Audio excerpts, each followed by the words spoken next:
What is up, everyone? I'm coming on here for a couple of plays for today, and on the screen you see it right here, a 9.25x last night in that Brazilian versus Haiti game, and we took both unders right here for these two Brazilian players, and they both go way under their line. Now I sent this out and I had more than 200 of you guys tail this bet, which is absolutely phenomenal. I've had so many of you guys get into the VIP recently. I've had so many of you guys trust the process, tail my picks every single day, and it is paying off, guys. We are now at all-time highs on the VIP, on PrizePicks and Underdog. We're pretty much at all-time highs on BETR and Sleeper as well. But PrizePicks, Underdog, guys, we are up 128 units so far in 2026. My goal by the middle of the year was to go up to 200 units. So we'll see if we can do that. And then towards the end of the year, or at the end of the year, my goal is 500 units. Okay, so I think as long as we get about 250 units, if we go up about 250 units, by the time football season starts, we'll be in good shape to go up another 250 units during college football and NFL season, and we'll reach our goal of 500 units, okay? And as I always say, guys, we had an amazing day, but we're not going to have amazing days every day, right? We're going to have some days where we go up, we're going to have some days we go down, and you have to understand this is a process long-term. I'm a long-term focused bettor, and this is something where you can literally join and you can spend maybe a minute a day just clicking links on your phone that I send you, and when you go ahead and do that, you will just slowly make money on PrizePicks. You'll slowly make money on BETR, on Underdog, on Sleeper, right? And I explained this yesterday, guys. 80% of my plays, maybe 85, are on PrizePicks. I'm going to try to send out a couple more Underdog plays, and then I send up some NOVIG picks. I didn't send any yesterday, but NOVIG is also something that I'm big on, and I'll show you guys how to get into the VIP actually for just $1 today with NOVIG. But I do want to get into these picks here, guys. We do have Counter-Strike correlation down here at the bottom. It's been a while since we actually had a Counter-Strike correlated slip on PrizePicks. I do a lot of Counter-Strike on BETR and on Sleeper, but I haven't had a Counter-Strike correlated play in a while here on PrizePicks, and it does go ahead and hit under together. I've been doing a lot of Valorant because I actually think Valorant is a slightly better form of Counter-Strike. It's a very similar game. They're actually pretty much like they're just mirrors of each other pretty much. But right here in Counter-Strike, guys, I took two unders together. Shorter game means less kills. Longer game means more kills. And then Brazil and Haiti, guys, I don't really have to explain it. I shouldn't have to explain it. We take two guys to go under together, and they both go under together. Now, this was a really, I guess I'll say ballsy call because, again, Brazil versus Haiti. Everyone knew Brazil was going to win. Everyone knew Brazil was going to dominate possession. Brazil had like 65% possession in that game. But I actually, when I sent this out, I told you guys on Winnable, I said, I think Brazil is obviously going to win this game. I think they're obviously going to dominate possession, but Brazil is not a possession-based team, okay? And we're going to get into this today with Spain, where Spain is a very heavily possession-based team, probably the most possession-based team that you can ever have in the past even 15 years. They've been the most possession-based team. But Brazil is a counterattack, and they play a lot of long balls, okay? You'll see when you watch Brazil throughout this tournament, they have really good wingers, and what they do is their midfielders will play these long passes to them and try to let them run out in space and try to let people like Vinicius Jr. or Rafinha beat the people on this kind of like track race type of thing.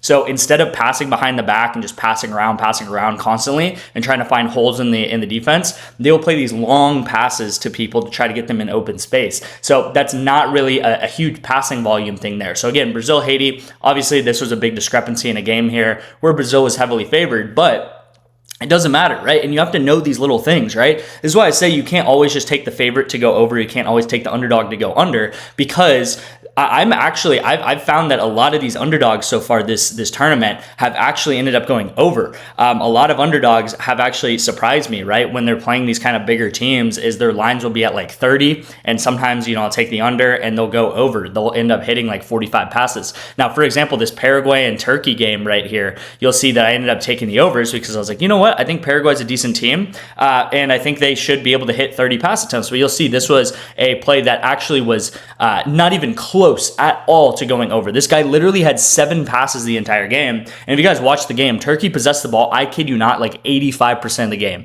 They had like 30 shots, but they still lost. And what ends up happening is Paraguay gets a goal in the first minute, and everyone came back. Everyone, they did what's called parking the bus pretty much. They just completely came back on defense and they tried to win in a 1-0 fashion, and that's exactly what they did. And you got to give them credit. They won the game, but they had absolutely no possession. Turkey had probably 85% possession, and the Turkey players probably had 100 plus passes easily in that game. And Turkey is now out of the tournament, which is crazy. But I will say we also cashed this one for a 6x, guys. This was earlier in the day. So earlier in the day, we cashed this one, and then at night, or kind of that that evening game with the Brazil-Haiti game, we do cash this for a 9.25x. Guys, Logan O'Hope, I mean, can we have better calls in the MLB recently, okay? We took Juan Soto the other day. He cashes and he hits 2 home runs, and he goes over his fantasy score by like 35. And then we took Logan O'Hope. He also cashes in the first inning, okay? So Juan Soto the other day, first pitch of the game, or like first at bat of the game by any player, cashes his line. Logan O'Hope, I checked, I think in the second inning, and he had already hit, and then in the third or fourth inning, he hits a home run, and he goes and gets like 30 fantasy score, okay, guys? So these fantasy score, guys, you have to understand that I know what I'm doing with these sports that I bet on, okay? I'll get a lot of questions, especially on like a Saturday. Hey, do you have UFC picks for me today? Or, you know, even in the NBA, like when the NBA finals was going on, you know, I'm not a huge NBA bettor, and I'll get a lot of questions like that. And it's like, honestly, no, you know, go to someone else for the UFC picks. I don't really send out that many UFC picks, and I know what I'm good at, right? I'm good at soccer. I'm good at esports. I'm good at these baseball fantasy scores. I'm good at, you know, football as well once we get to that. But I do what I do pretty much, right? UFC, I'm not a big UFC person. You know, I don't really cash that much on UFC. You know, now if they give me a discount, I'll play the discount. But you know, I'm not in the ins and outs of the UFC right now, and that's completely fine, guys. You have to understand your strengths and weaknesses as a sports bettor. Now, I will say that this pick with Logan O'Hope, you will see, as I said yesterday, and we'll get into this intro with Tim Ream and Weston McKennie. But this pick right here, we took Frank Kessie to go over, we took Dore to go over, and now Dore is now bumped up by 4 passes. And Kessie is now bumped up by 5 passes, okay? Which is a massive discount right here, pretty much. Like, it's massive value that we got these guys 4 to 5 passes lower than what they really should have been. And that is a beautiful pick that we just went ahead and played yesterday. So hopefully we can cross our fingers and this one will cash for us in this Germany and Ivory Coast game. Now, real quick, guys, I don't want to get into too much here. And, you know, the rest of it is just kind of these discounts and stuff. So, you know, on Better, we do cash this one right here. We cash this one on Better. This one on Sleeper, we do cash right here also. And then here's a sleeper pick that we went ahead and missed. By the way, this one was extremely close to getting us a setup here. This guy literally needed, I think, 3 more kills, and that game easily could have went to overtime, but it ended up not doing that. And if it does go to overtime, that one would have been a setup for us. But this pick right here, which was 2 days ago's video, right? I talked about Juan Soto, Tim Ream, Weston McKennie. I showed you guys their bump that they had yesterday. Weston McKennie bumped all the way to 50.5. Now, this game was really weird because USA possessed the ball like crazy the first half. They get 2 goals. Tim Ream was at like 54 passes by halftime. He was like right here. And then Weston McKennie was also like right here. Actually, I think he was like down here more. And in the second half, they kind of did the same thing that Paraguay did, is they kind of parked the bus and they were fine with the 2-0 win. Again, you got to give them credit because by winning, they ended up advancing to the next part of the tournament. So, you know, it's kind of like, why would they score more? They don't need to do that. So, and then Tim Ream only ends up getting like 25 passes, and Weston McKennie, man, he sold us so hard. I mean, both of these guys kind of did. And I mean, USA wins, so it's whatever. But Weston McKennie, he had like 1 pass in a 20-minute period. It was insane. So, you know, they kind of changed the formation. Weston McKennie then comes out at the end of the game. And this is really crazy that this pick did not hit. We definitely could have gotten this to hit as well for us. But you will see that in the USA, I'm sure there's some statistic out there where in the first half, they possessed the ball like 70% of the game. And in the second half, they possessed the ball, I kid you not, like 30% of the game. So it's a complete opposite flip, half to half. And it caused Tim Ream and Weston McKennie to go under, which is crazy. But at the end of the day, very correlated, right? As I always say, guys, and this is the main point here, is that I take guys to go over together or I take guys to go under together, okay? So here is an example, right? I can show you guys right here. Here's an example of me taking guys under together, okay? If I click around on some other picks, you'll probably see that here's an example for this Colombia game where I took guys over together, right? I took 2 guys over together. So if you have more possession, you're going to have more passes and you're going to go over together. If you have less possession, you're going to have less passes and you're going to go under together. It's a very simple concept. as I explained, guys, we're at absolute all-time highs. I called this a week ago, just a week ago, guys. We're a week into the World Cup pretty much. And I told you guys all at, when we were waiting for the World Cup to happen that week, we had like a maybe like 4 to 5 day period where I was like, guys, we're going to get set up for the World Cup, right? This is World Cup time. We're going to go through a little bit of a slump here because there's not going to be any plays that are actually hitting, because a lot of the picks I'm going to be sending out are the first day and second day and third day of the World Cup. And I said, by the time you blink, we're going to be back at all-time highs.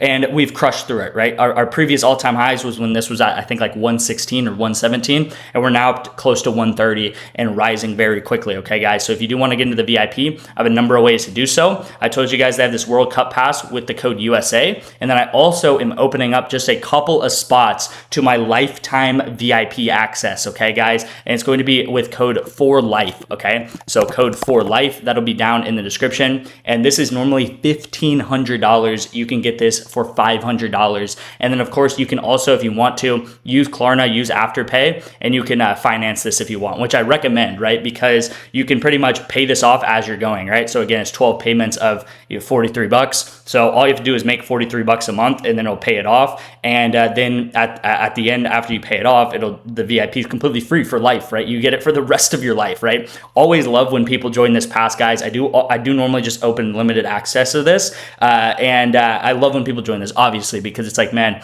you literally trust me for the rest of your life to send you guys picks and make you guys money, okay? So amazing stuff here. 2026 World Cup pass is also still going on with code USA. I'm probably just going to keep this open because, again, it's better to get it today than it is tomorrow. It's better to get it tomorrow than it is the next day, right? The quicker you get this, the more you're going to start profiting, right? But again, if you want to get this in a week because, whatever, then it's still an insanely good value, and you're going to have, 3 weeks left of the World Cup left or whatever it is, right? Because again, we have like 4 weeks left of the World Cup, and we are already like 15 units past all-time highs. So again, I would not be surprised if this is in the 200s by maybe like the next 30 days or something like that, because the World Cup is just super, super money, okay?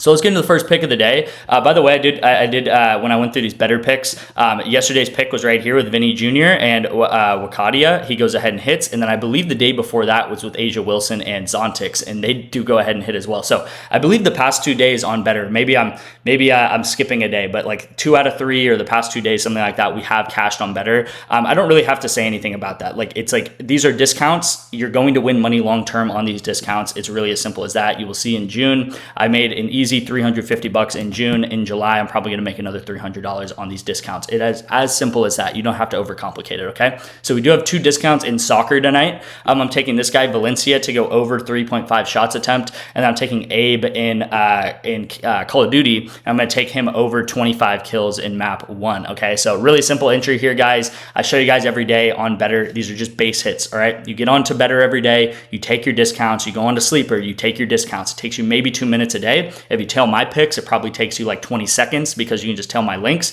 But even if you're not on my picks, I'm begging you guys to get on to better, get on to sleeper. You can use my codes if you want. If you don't want to use my code detective, you don't have to. But if you do that, you can make a side hustle $300 a month, the easiest $300 a month you'll ever make on these apps. Just taking these picks every day, guys. Just taking the discounts. It is like Taco Tuesday every day on these apps, okay? So that is the first pick of the day on better. The second pick of the day, guys, is going to be utilizing, of course, soccer correlation. And newsflash, we're going to be doing this pretty much every single day in the next month, okay, is using soccer correlation. Seems like you guys love it. I don't know why you wouldn't love it, because it works, okay? It's as simple as that. The reason why I do it every day is because it works, okay? So let's talk about these World Cup guys, all right? We have 2 players on Spain. Now, Spain is a very controversial team because they just played Cape Verde and they just tied them 0-0. So I think they're going to be coming back with vengeance. They are now playing Saudi Arabia, and they need a win versus Saudi Arabia. I'm forgetting who else is in their group, but Yeah, I'm forgetting who else is in their group, so that's my bad. But anyway, they tied and they need a win, okay? They absolutely need a win, and I think they're going to possess the ball 75+% of this game, okay? So versus Cape Verde, they kind of started out slow, and then as they got a little bit panicked of like, oh wait, we actually might not win this game, they started just dominating and just possessing the ball like crazy. They ended up getting like 30 shots, and it was kind of like Turkey versus Paraguay last night, where they really dominated the game, but they just could not score at all. And this team is a super super possession-based team, okay? Spain historically is the most possession-based team. All of these players that are on a lot of these teams know how to play super amazingly well. Like a lot of these players are some of the top players in the world, and we have Laporta right here, and then we have Rodri right here, okay? So again, our strategy uses two players right next to each other, and if they have a ton of passes, they're going to be passing back and forth to each other all game, back and forth, okay? Now, these guys' lines are in the hundreds, but it's for good reason. Spain is that good. They'll probably have 800 passes in this game. Both of these guys went over very easily against Cape Verde. They both went over by about like 20 passes, and they easily pass, you know, more than one time a minute in these games, okay? So it is a high line at the end of the day. I just think Spain absolutely dominates this game. I think the only thing that we could see happen is if kind of like the Brazil game happens, or if Spain goes up 3-0 and they kind of lay off the gas a little bit because they're like, okay, we're up 3-0, so we're kind of going to lay off and let Saudi Arabia possess the ball a little bit. But the thing about Spain, guys, is they really do not have that many good attackers.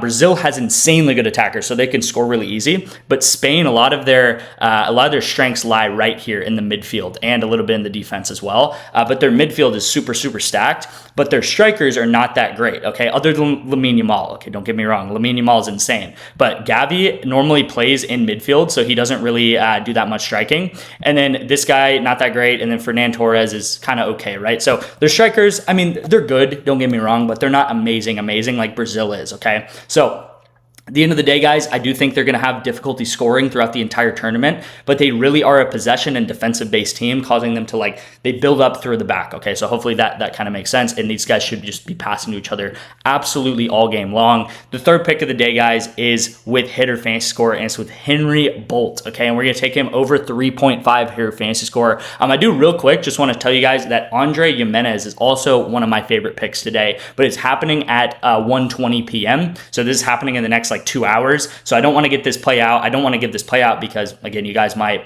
already have, this play might have already started by the time you're watching this video. But again, if you watch yesterday's video and why I like Logan O'Hope, it's the exact same reason, okay? He's Green Goblin for his total bases and his fantasy score is only 3. So if you guys see, and you guys looked at yesterday's video, right, and you can go watch that, but that is why I like him over fantasy score here.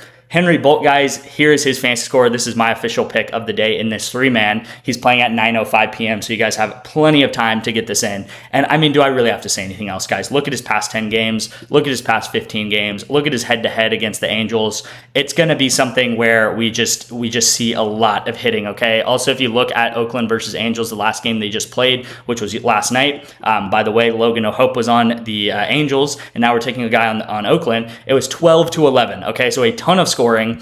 These teams both give up a lot of scoring, and you will see that in the past 10-15 games, he has hit this pretty much every single time, except this game where he only gets 3 and his line is 3.5, by the way, okay? So, I mean, I don't really have anything else to say, okay? These hitter fantasy score lines can be so off sometimes, and it's a huge opportunity in PrizePicks that I don't even really talk about as much as I should. But I really think if you're looking for a specific opportunity to attack where you can just find lines that are very off, I would look at hitter fantasy score and pitcher fantasy score and compare them to other apps, okay? So compare them to Underdog, and a lot of times you can find insanely good value on these. And what I would do is I would take the overs on PrizePicks, and a lot of times PrizePicks is too low on these scores and Underdog is too high on these scores, and what you can do is you can middle them, okay? So for example, I believe on Underdog his line is 5 or maybe even 5.5, and right here against Pittsburgh, if you hit him under 5, you would have actually hit on Underdog and on PrizePicks, and that's what's called middling, and we do that a lot.